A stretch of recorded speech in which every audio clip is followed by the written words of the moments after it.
Today is President's Day, and while for many of you, you had a reason to have a day off, you may be wondering when and where this federal holiday started. Jason Freund explains. Crystal, not only is today a day for looking back at the legacy of each American president, it's also a day for us as Americans to look back and see how much we have grown as a country. President's Day was first celebrated on the birthday of our first president, George Washington. However, the federal government had tweaked the holiday in a few ways over the years.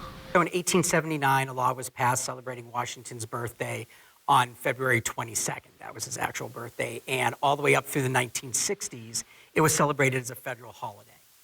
In 1968, the federal government passed a new law to reorganize certain holidays. Instead of having them on specific days, they put them onto specific Mondays to give people long weekends. According to Dr. Frawley, when that law was passed, there was a movement to change Washington's birthday to President's Day, but it fell flat.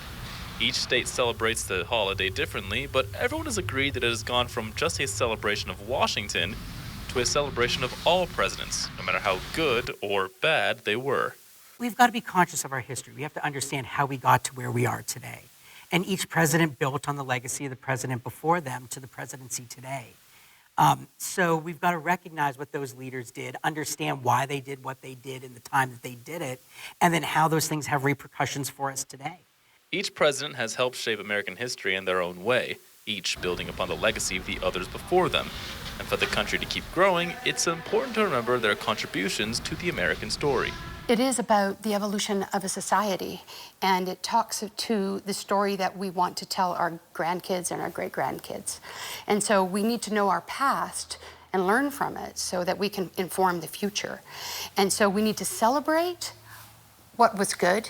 We need to acknowledge that wasn't so good and learn from it. Some states also choose to celebrate individual presidents depending on how important they were to the state's history. In West Texas, it's the 41st and 43rd presidents who have some of the most prestige. The Bush family they continue to be exceedingly influential, and they work very hard for the betterment of society. So if we were going to actually look to a model of how we should act and who we should model ourselves at, who better than the Bushes? And as for the future of President's Day and whose legacies will get remembered on this historic day, it all depends on who exactly gets voted in the future days. In Odessa, I'm Jason Freund, News West 9.